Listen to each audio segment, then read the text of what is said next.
মহাপুৰুষ শ্ৰীমন্ত শংকৰদেৱে ধৰ্মত প্ৰকৃতিক অন্তৰ্ভুক্ত কৰি সৃজনশীলতাৰ অপূৰ্ব চানেকি যুগ যুগান্তৰলৈ এৰি থৈ গ'ল। গুৰুজনাৰ একশৰণ নাম ধৰ্ম আধ্যাত্মিক বিচাৰত উপাসনা ধৰ্ম, কিন্তু আচাৰ ধৰ্মত শিয়াল, কুকুৰ, গাধ, গছ-গছনি, চৰাই চিৰিকটি, চৰ চাপৰি আদি কাকোৱে একাষৰীয়া কৰা দেখা নাযায়। মানুহৰ জীৱন প্ৰকৃতিৰ মাজতেই লুকাই থাকে। প্ৰকৃতিক বাদ দি কোনেও কেতিয়াও সুখী হ'ব নোৱাৰে। এনে সত্যৰ উপলব্ধিত মানৱ ধৰ্মৰ দৰ্শন জড়িত হৈ থাকে। শ্ৰীমন্ত শংকৰদেৱৰ আদি দশমত প্ৰকৃতি চিত্ৰণ অতি মনোহৰ।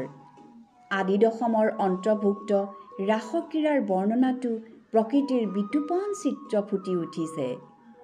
প্ৰকৃতিৰ পৰাই মানৱৰ সৃজনশীল প্ৰতিভাৰ উন্মেষ ঘটে। প্ৰকৃতিৰ মাজতেই সত্য নিহিত হৈ থাকে। এই প্ৰকৃতি চিৰবিনন্দীয়া। প্ৰকৃতিক মাতৃজ্ঞান কৰা হয়। সেইবাবেই হয়তো গুৰুজনাই একশৰণ নাম ধৰ্ম প্ৰচাৰ কৰোঁতে প্ৰকৃতিৰ লগত একাত্ম হৈ ধৰ্ম প্ৰচাৰ কাৰ্য চলাইছিল।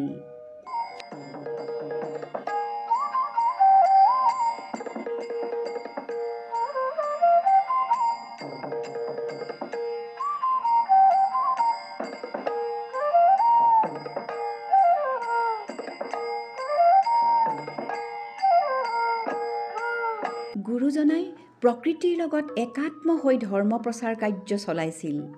তেওঁ যত জীৱ জংগম কীট পতংগম অগণগ জগত এৰি কায়া বুলি পশু পক্ষী কীট পতংগ মানুহৰ অনিষ্টকাৰক হ'লেও তাক হত্যা কৰা মহাপাপ বুলিছে। কিয়নো জীৱ জগতৰ ভাৰসাম্য ৰক্ষা কৰাত সাধাৰণ কীট বা তেনে জীৱৰো গুৰুত্ব আছে। পৃথিৱীৰ জৈৱ বৈচিত্ৰ্য ৰক্ষা হ'লে পৰিৱেশৰো ভাৰসাম্য ৰক্ষা পৰিব, আৰু জৈৱ বৈচিত্ৰ্য ৰক্ষা কৰিবলৈ হ'লে জীৱ শৃংখল মূল মন্ত্ৰ। এইটো বিজ্ঞানৰ লগতে শংকৰদেৱৰো অটল বিশ্বাস। শাস্ত্ৰই কয় প্ৰকৃতি ধৰ্মৰ অন্তৰ্গত। বিজ্ঞানেও জীৱ আৰু প্ৰকৃতিৰ ভাৰসাম্যৰ কথা কয়।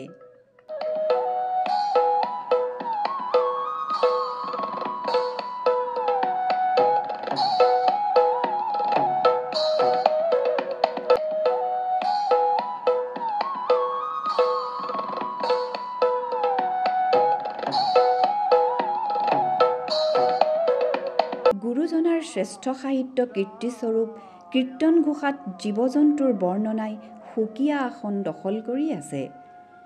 কীৰ্তন ঘোষাৰ বৈকুণ্ঠ প্ৰয়াণ খণ্ডত প্ৰাণী সমাজৰ প্ৰতি সমদয়া দৃষ্টিৰে জীৱশ্ৰেষ্ঠ মানৱৰ দায়বদ্ধতা কোনো গুণে যে কম নহয়, জীৱকুলৰ ৰক্ষণাবেক্ষণৰ দায়িত্ব যে মানৱৰে, এই সাৰমৰ্ম প্ৰকাশ কৰিবলৈ কৈছে কুকুৰ শৃগাল গদ্দভৰো আত্মাৰাম।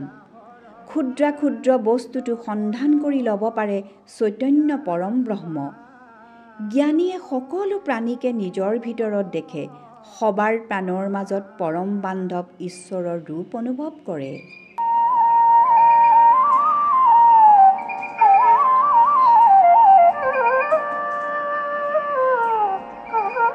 গজেন্দ্ৰ উপাখ্যানত কেৱল গজেন্দ্ৰ নামৰ এটা হাতীক লৈও এটি সুমধুৰ আখ্যান বৰ্ণিত হৈছে।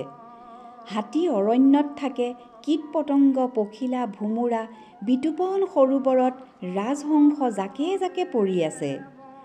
সৰোবৰত লগৰীয়াৰ সৈতে গজেন্দ্ৰই জলক্ৰীড়া কৰিছে। বনৰাজ সিংহকে ধৰি অনেক জীৱ জন্তু আছে। হস্তি হস্তিনীয়ে জলক্ৰীড়া কৰি বিষয় সুখত ভুল গৈছে। ভোমোৰা উৰি ফুৰিছে। সেই সময়ত গ্ৰাহে গজেন্দ্ৰক ঠেঙত কামুৰি ধৰি তয়াময়া যুদ্ধত লিপ্ত হৈছে। অৱশেষত গজেন্দ্ৰই সুৰেৰে এপাহ পদুম ফুল লৈ বিষ্ণুক স্মৰণ কৰি মুক্তি পাইছে। এই দিশৰ পৰাও গুৰুজনাক পশু পক্ষীৰ প্ৰতি দয়ালু মনৰ বুলি নিঃসন্দেহে ক'ব পাৰি।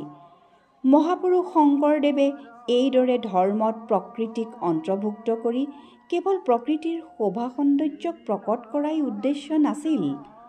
গুৰুজনাই প্ৰকৃতিৰ জৰিয়তে নৰ সমাজক আধ্যাত্মিক পৰম তত্ত্ব উপলব্ধি কৰিবলৈ মাৰ্গদৰ্শন দিছিল।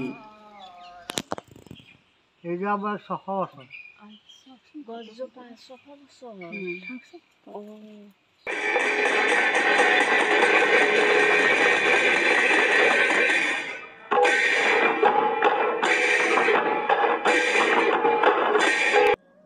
বনানীকৰণৰ যোগেদি বিশ্বৰ কল্যাণ যে নিশ্চিত তাক হৃদয়ংগম কৰিব পাৰিছিল বাবেই গুৰুজনাই শ বছৰৰ আগতেই জগতবাসীক পৰিস্থিতিতান্ত্ৰিক নিৰাপত্তাৰ বিষয়ে জ্ঞান দি গৈছে।